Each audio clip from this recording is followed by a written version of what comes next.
maintenant, permettez-moi de vous présenter le célébrant principal de la prière de ce matin. L'histoire et le christianisme est un lien qui relie le peuple hongrois et polonais depuis des siècles. Nous aurons aujourd'hui comme invité et célébrant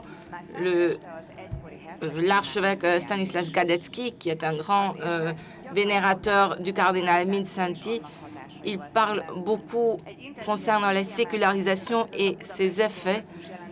Dans une interview, il a dit que c'est l'Eucharistie permanente qui soutient l'Église et la vie de l'Église. Faisant référence aux propos du pape François, il a dit « L'Église n'est pas un supermarché, mais c'est comme un hôpital de guerre. Elle nous guérit. » Donc, c'est dans cet esprit que nous vous invitons à la prière de ce matin. L'animation musicale est assurée par l'école de chorale Kodály Zoltán, dirigée par Ferenc Sapson, à l'orgue András Virág. Mesdames et messieurs, nous vous souhaitons une journée comblée de grâce et d'expérience.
Deus in adultorium meum intende.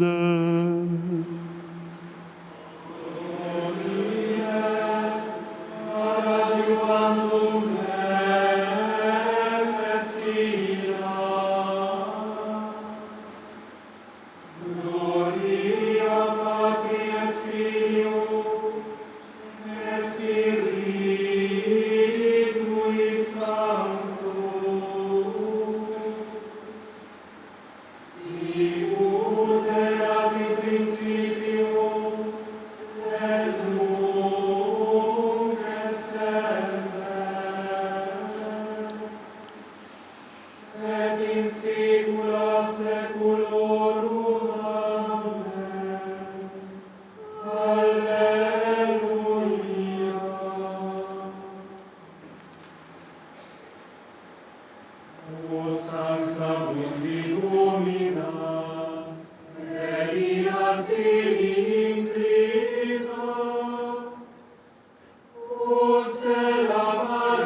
Nativitas gloriose,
Virgus sacrati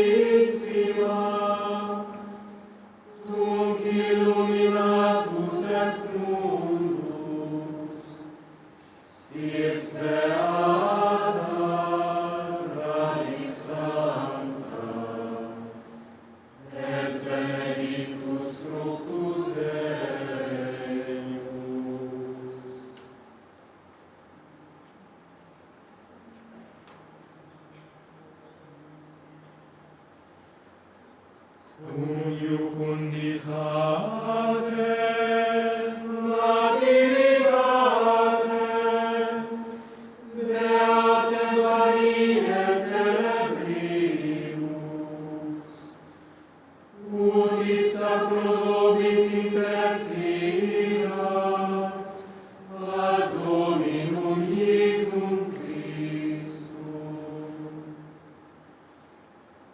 Cantate Domino canticum novum, Laus eius in ecclesia sanctorum, Leditor Israeli Deum Crificit Deum, et Filii Sion exultent in riges suum. laudent nomen eius in coro,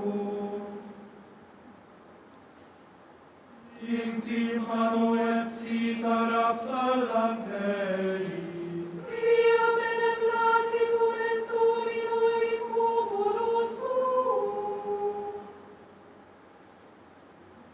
Et honorabit mansuetus in salutem. Jubilent sancti in gloria, ledentur in cubilibus suis, Exaltationes Dei in cultur eum. Et gladium ancipites in manibus eum. ad faciendam vindictam in nationibus, castigationes in populis, Ad nos riges eorum incompetibus. Et nubiles eorum in malicis ferreis. ad faciendum in eis judicium conscriptum, gloria est omnibus sanctis eius, Gloria Patri et Filio et Spiritui Sancto. sic ut erat in principio et nunc et semper, et in saecula saeculorum. Amen. Cum iucunditate,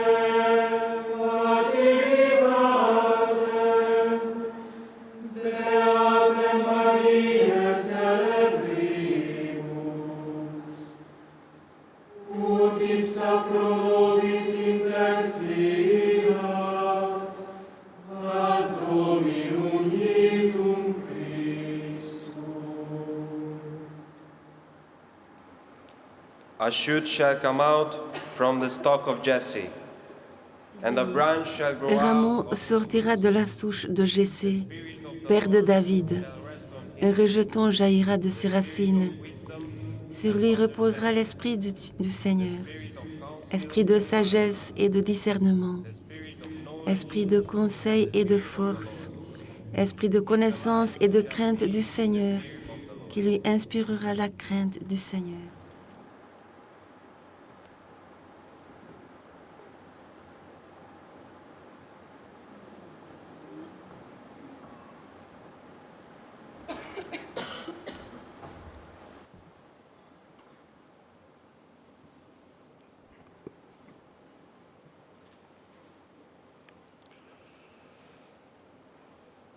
From the human hearts always flows hope. Le cœur humain est toujours plein d'espoir. Dans le livre du prophète Isaïe, cet espoir était étroitement lié à la lignée du roi David. Ainsi, le prophète Isaïe projette cette période par la naissance du roi Ézéchias, fils du roi Akaz. Ce souverain, comblé des dons de l'Esprit de Dieu, apportera l'ordre paradisiaque, la justice et la paix au peuple de Dieu. Il le fera non seulement en Judée, mais aussi dans le monde entier. Qu'il domine de la mer à la mer et du fleuve jusqu'au bout de la terre. Son règne juste, il aidera à résoudre les oppositions irréductibles de la vie sociale. Alors, le loup habitera avec l'agneau. Le nourrisson s'amusera sur le nid du cobra. Sur le trou de la vipère, l'enfant étendra la main. Plus loin, dans le livre de Ben Sirac le Sage, on lit le commentaire suivant par rapport à cette vision messianique. Tout animal aime son semblable et tout homme son pareil.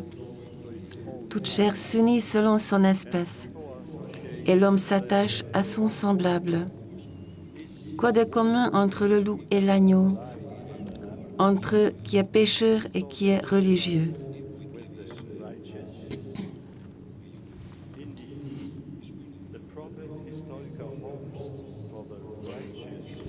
Et vraiment, les espoirs historiques du prophète concernant le juste règne du roi Ézéchias sont devenus une réalité. C'est lui qui a mis en œuvre en Judée la première grande réforme liée à la religion. C'est lui qui supprima les lieux sacrés, brisa les stèles, coupa le poteau sacré et mit en pièces le serpent de bronze. Il resta attaché au Seigneur, sans jamais s'écarter de lui. Il garda les commandements que le Seigneur avait prescrits à Moïse. Le Seigneur fut avec lui. Il réussit dans toutes ses entreprises.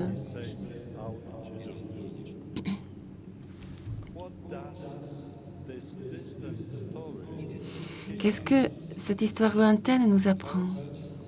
Premièrement, le fait que, tandis que le monde tente généralement d'assurer la paix en se préparant à la guerre, il existe des moyens plus sages. Isaïe nous encourage à atteindre la paix par le biais de la transformation de la mentalité humaine. Ce n'est que lorsque les nations arrivent dans leur âme au sommet du mont Sion, lorsque la loi de Dieu atteindra le cœur des hommes et sera respectée, que l'humanité fera l'expérience de la paix qu'elle a toujours désirée et dont elle a toujours rêvé. C'est alors que les instruments de guerre se transformeront en instruments de paix, que les épées deviendront des socs de charrue et les lances des faucilles. La haine disparaîtra et il y aura seulement shalom, soit la paix messianique, ce qui signifie non seulement l'absence de guerre, mais aussi l'harmonie de l'humanité avec Dieu, celle des êtres humains entre eux et des êtres humains avec la nature.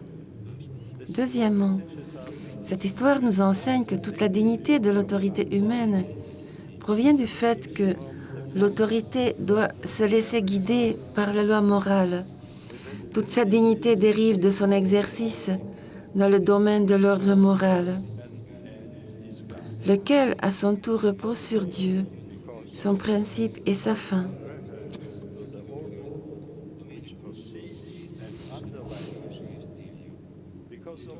En raison de la référence nécessaire à cet ordre, qui la précède et qui la fonde, de ses finalités et de ses destinataires, l'autorité ne peut être conçue comme une force déterminée par des critères à caractère purement sociologique et historique.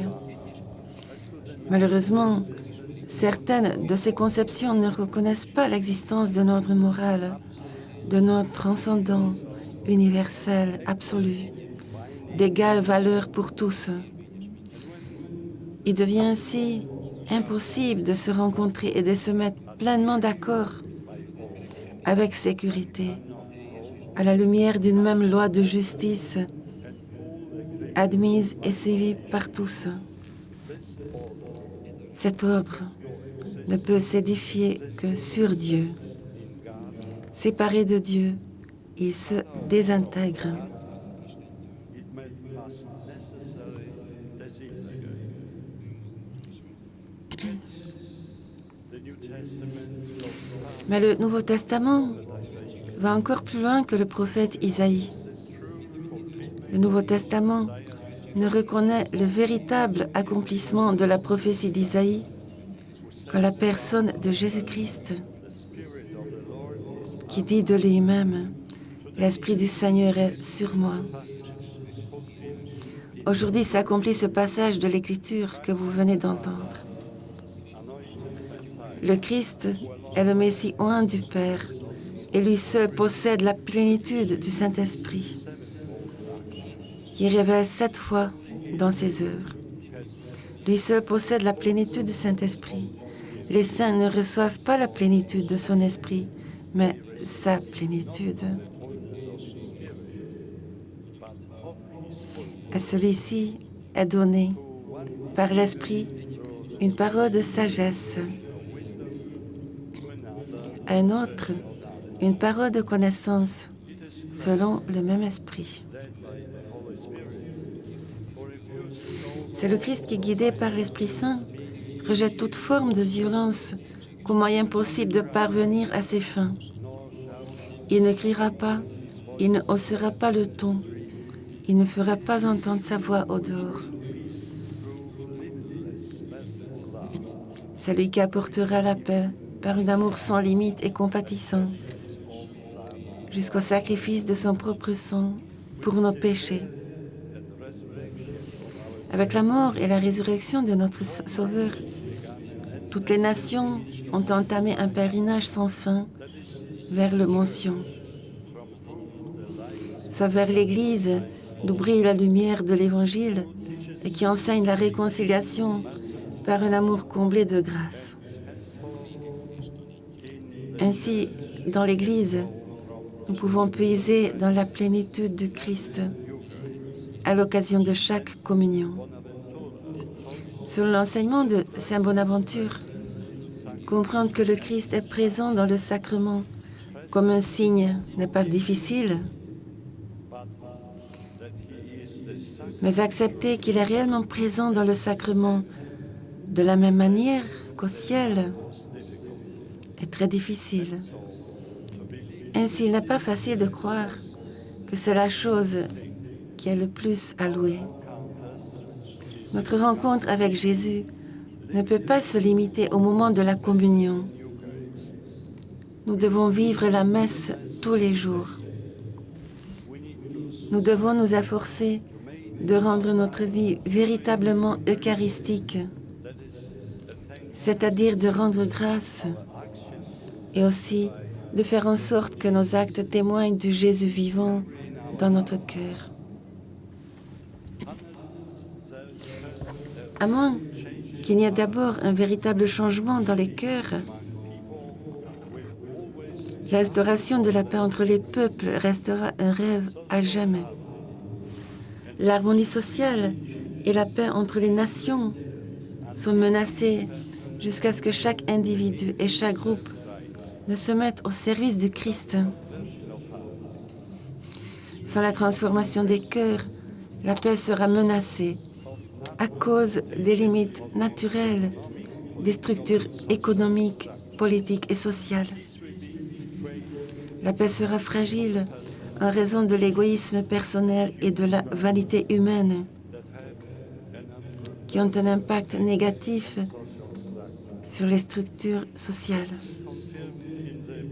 Cela est confirmé dans la période post-apostolique par l'expérience de Saint Justin, martyr, qui écrit dans son apologie. 12 hommes sont partis de Jérusalem pour parcourir le monde. C'étaient des hommes simples et qui ne savaient pas parler. Mais au nom de Dieu, ils annoncèrent à tous les hommes qu'ils étaient envoyés du Christ pour enseigner à tous la parole de Dieu. Et nous, qui autrefois ne savions que nous entretuer. Non seulement nous ne combattons plus nos ennemis, mais pour ne pas mentir ou tromper nos juges, nous confessons joyeusement le Christ et nous mourons. Ainsi, nous, chrétiens, nous sommes appelés de manière particulière à construire une civilisation de la paix. Dans la prophétie d'Isaïe, il parle finalement du Christ, mais en raison d'une similitude. La tradition de l'Église l'a ensuite appliquée à Marie, dont la nativité a été évoquée de plus en plus de manière similaire à celle du Christ. La nativité de la Vierge est devenue une copie de la nativité du Fils. Nous reconnaissons cependant que la Sainte Vierge est la tige de la racine d'Isaïe. Saint Jérôme, commentaire. La fête d'aujourd'hui de la bienheureuse Sainte Vierge nous rappelle que dans chaque personne, même après être devenue adulte, même lorsqu'elle devient parent ou personne âgée, ou qu'elle occupe un poste à responsabilité, une identité d'enfant est toujours cachée en elle. Chacun de nous est l'enfant de quelqu'un. Et cela nous rappelle toujours que nous ne nous sommes pas donné la vie, mais nous l'avons reçue. Le grand don de la vie est le premier cadeau que nous avons reçu. Citation du pape François à Maurice Laetitia. Revoyez, mes chers fils et filles, l'histoire de votre vie. A encouragé tout le monde le pape Pie XII. Ne voyez-vous pas le tissu de grâce de Dieu? En le voyant, vous pouvez penser que dans ces grâces, Marie avait également son intervention. Dans ma vie, les fleurs poussent et les fruits mûrissent grâce à la chaleur de cette dame qui est rayonnante comme le soleil.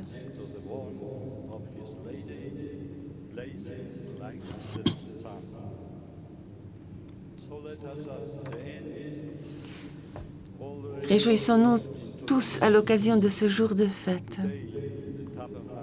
Aujourd'hui, en effet, s'élève le sanctuaire créé où résidera le Créateur de l'univers. Une créature, par cette disposition toute nouvelle, est préparée pour offrir au Créateur une demeure sacrée. Célébrons ensemble la nativité de Marie, notre mère, car nous sommes tous ses enfants. Célébrons la nativité de la mère du Fils qui est devenu notre paix. Célébrons la nativité de la mère de la paix. Amen.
Nativitas tua, Dei genitrix Virgo,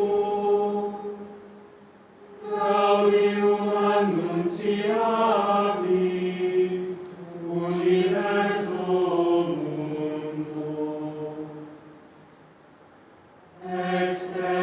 Extenibor tus es solus justitiae, Christus Deus noster, qui solens maledictionem, divit benedictionem, et confundens mortem, donavit nobis vitam sempiternam.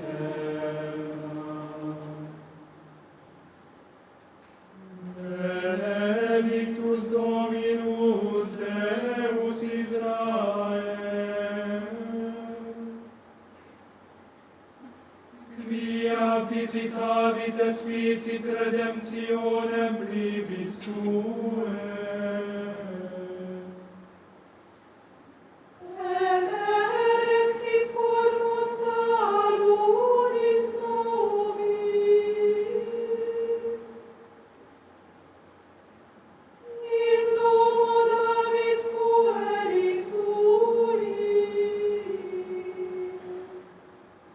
Sicut locutus est per vos sanctorum,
tu bist vitam sempiterna.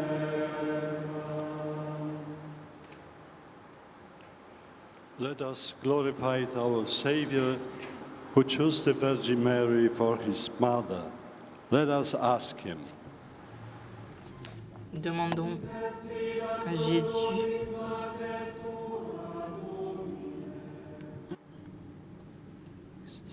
Célébrons Jésus, notre Sauveur, qui a voulu naître de la Vierge Marie. Soleil de justice, la Vierge te précède comme l'aurore avant le jour. Donne-nous de marcher dans ta lumière. Jésus, fils de Marie, exauce-nous. Verbe éternel, tu as choisi pour mère la Vierge très pure. Délivre-nous des liens du péché.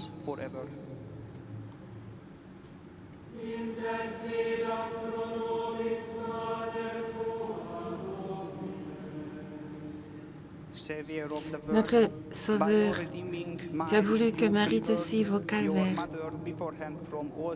Accorde-nous d'espérer la joie de Pâques.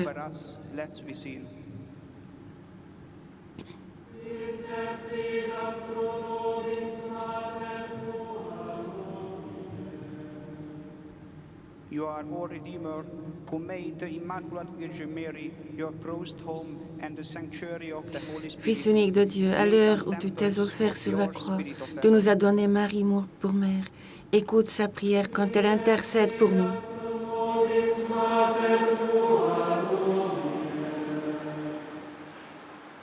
Preceptis salutaribus moniti et divina institutione formati, audemus dicere, Pater noster,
famulis tuis quesumus Domine, celestis gratiae munus impertire, ut quibus beate Virginis partus extitit, salutis exordium nativitatis eius festivitas passis tebuat incrementum. Per Dominum nostrum Iesum Christum, Filium Tuum, qui tecum vivit et regnat in unitate Spiritus Sancti, Deus per omnia saecula saeculorum.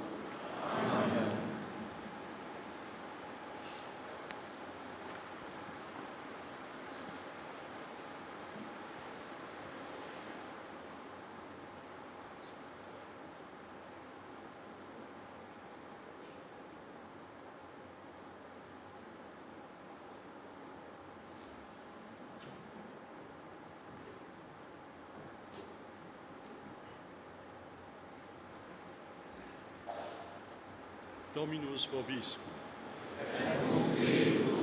Sit nomen Domini benedictum. Ex hoc nunc et usque in saeculum. Adiutorium nostrum in nomine Domini. Qui vivis cielo et terra.